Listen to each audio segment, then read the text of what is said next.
여러분 안녕하십니까? 김대식 TV의 김대식입니다. 오늘은 지난 시간에 이어 히로시마의 온폭 작가에 대해 알아보고 히로시마 시민들은 어떤 선택을 하고 있는지 알아보도록 하겠습니다.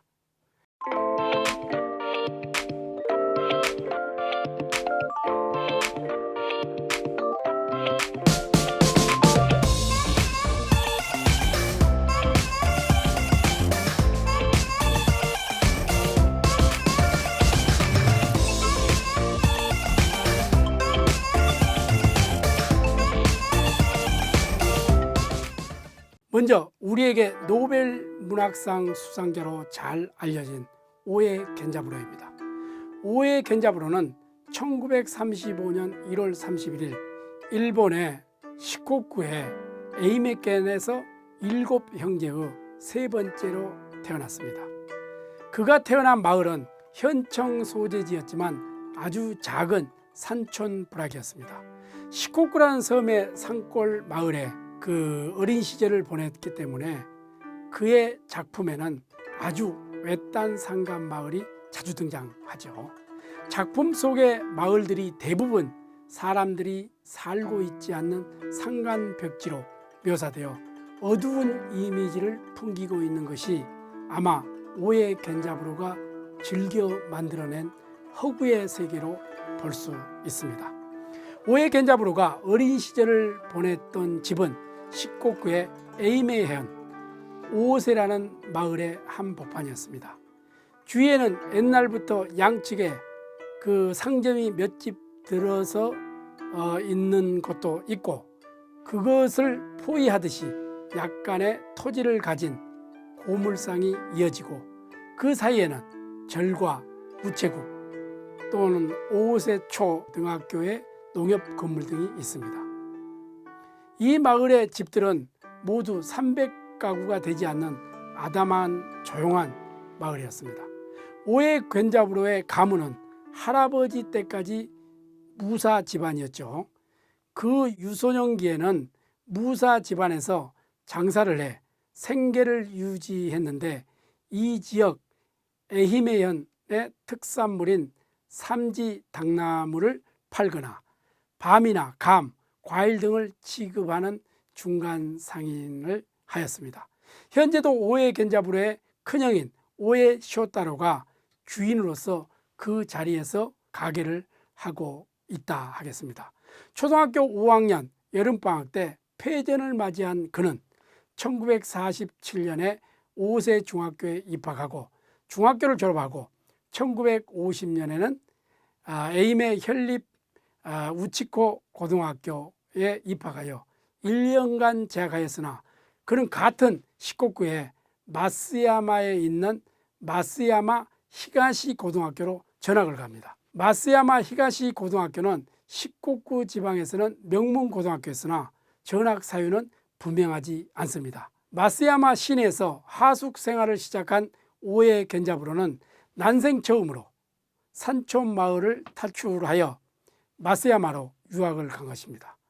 안도감과 해방감에 젖은 그는 이후 12년 동안의 자유로운 하숙 생활을 하게 되고 산골 마을의 촌락 공동체로부터의 탈출은 그의 문학에 심대한 영향을 미치게 되었다. 이렇게 우리가 봐야 됩니다. 그는 고교 시절부터 문예부에서 잡지를 편집하며 시와 평론을 쓰는 등 본격적인 창작 활동을 시작하였죠. 마쓰야마 히가시 고등학교를 졸업한 후에는 도쿄로 올라와서 재수하여 1954년 동경대학의 문과에 입학하고 이후에는 불문학과로 전과를 합니다. 오에 겐자부로는 산골의 작은 마을에서 지방 도시로 지방의 도시에서 다시 일본에서 제일 큰 도시인 도쿄로 가서 동경대학에 입학했던 것이죠.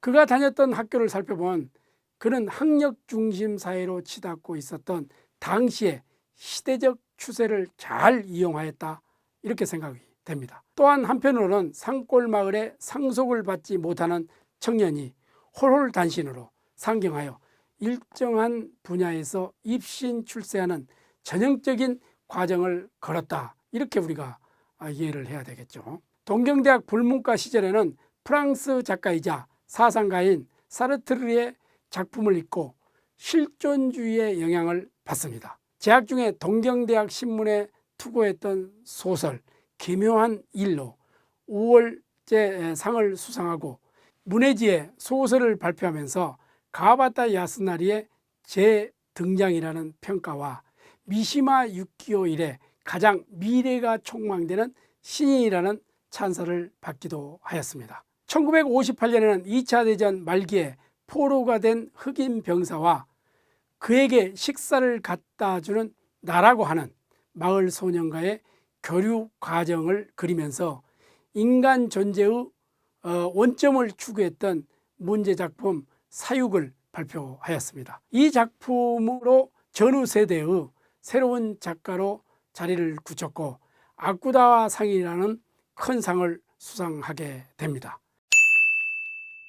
오에 겐자부라가 자신의 삶과 문학의 전환점을 맞이하게 된 것은 뇌성마비 장애를 가진 아들의 탄생으로 인한 충격 때문이었습니다. 그리고 그 후 새로운 문학적 경지를 개척해 나가기 시작하였죠. 이것은 자신의 체험을 소재로 한 작품, 개인적인 체험은 장애를 가진 아들의 탄생을 놓고 방황하는 아버지를 그린 자전적인 소설입니다. 그 외에 그 대표 작품은 우리들의 시대와 만년 원년의 풋볼 등이 있으며 수필로는 히로시마 노트 등이 있는데 히로시마에 관한 보고 형식의 글이 사람들을 감동시키고 있습니다. 그는 평화를 사랑하는 인간적인 사상의 기반을 분명히 밝히며 현대라고 하는 시대와 대결하는 글을 발표하였습니다. 1970년대 일본 젊은 작가의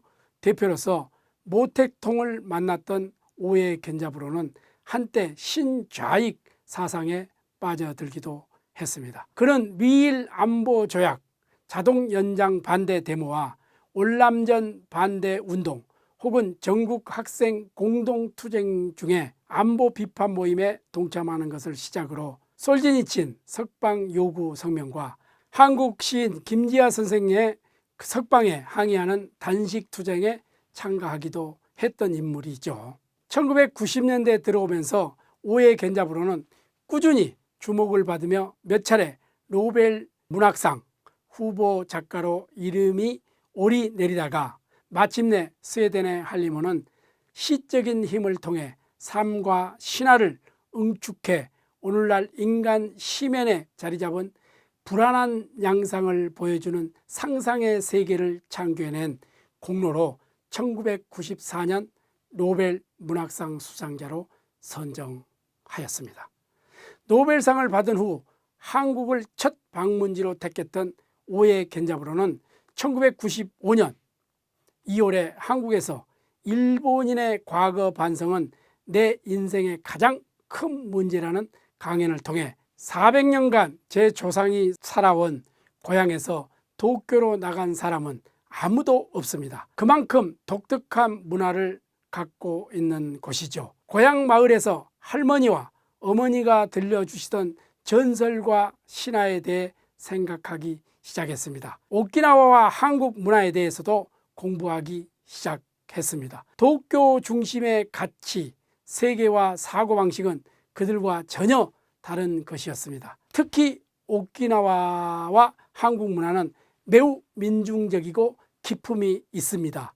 이렇게 이야기를 했죠. 침략자가 아니라 친구로서의 한국, 중국, 북한과 함께 아시아의 일원으로서 살아가는 것이 꼭 필요합니다. 일본이 과거를 청산하지 못하고 있지만 그래도 우리가 그 문제를 잘 알고 있다면 손을 잡고 나아갈 희망이 있지 않을까, 이 말씀을 드리기에 한국에 왔습니다. 이렇게 한국에서 이야기를 해서 우리로서 큰 박수를 받았다 하고 말할 수 있습니다. 오에 구엔자부로의 노벨 문학상 수상으로 일본 근현대 문학이 다시금 세계 문학에서 주목을 받게 된 것은 틀림없습니다. 한국에서도 오에 겐자부로의 노벨 문학상 수상과 그의 한국 방문을 계기로 비교적 젊은 연구자들을 중심으로 그의 작품이 왕성하게 번역되고 있고 연구되고 있다 하겠습니다. 다음은 이부세 마쓰지입니다. 이부세 마쓰지는 일본의 소설가로 히로시마 현의 지주의 아들로 태어났죠. 와세다 대학을 불문과를 중퇴했고 일본 미술학교에서 그림을 공부했다고 볼 수 있습니다. 대학 중퇴 이후에 코이, 잉어죠, 산쇼를 발표하여 작가로서의 인정을 받았습니다. 산쇼는 산속의 계곡물과 습지에 사는 영혼과 비슷한 양서류인 도룡뇽을 주제로 해서 쓴 글입니다. 이부세 마쓰지는 고향인 산요 지방을 자주 작품의 무대로 등장시키고 있습니다. 이 산쇼도 고향 산천의 전경과 그곳에 사는 동물들을 아기자기하게 묘사하고 있습니다. 이부세 마쓰지는 1938년에 발표한 존만지로 호류키라고 나온 작품으로 나우키상을 수상하였습니다. 대표적인 작품은 전후 사회의 서민의 애환을 유머스럽게 묘사한 혼지 시쿠신과 히로시마 지방에 투하된 온폭 때문에 인간이 비참해진 모습을 극명하게 그린 구로이 아메 등이 있다 하겠습니다. 특히 구로이 아메는 온폭 소설의 대표 작품으로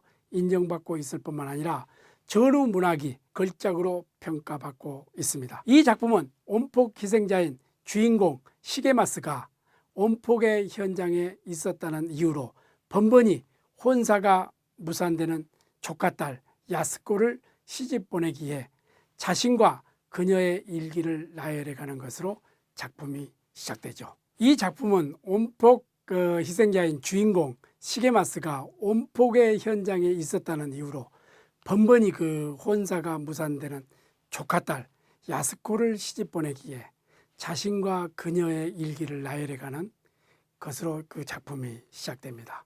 어떻습니까? 우리가 이 일본의 이 작가들을 통해서 또 공부를 할 수 있었던 것은 그 사람들의 그 깊은 생각이 오늘날 우리에게 어떤 영향을 끼칠까 우리가 한번 생각해보는 대목이라서 이 주제를 정하게 되었습니다. 오늘은 여기까지 하겠습니다. 다음 시간에 뵙도록 하겠습니다. 감사합니다.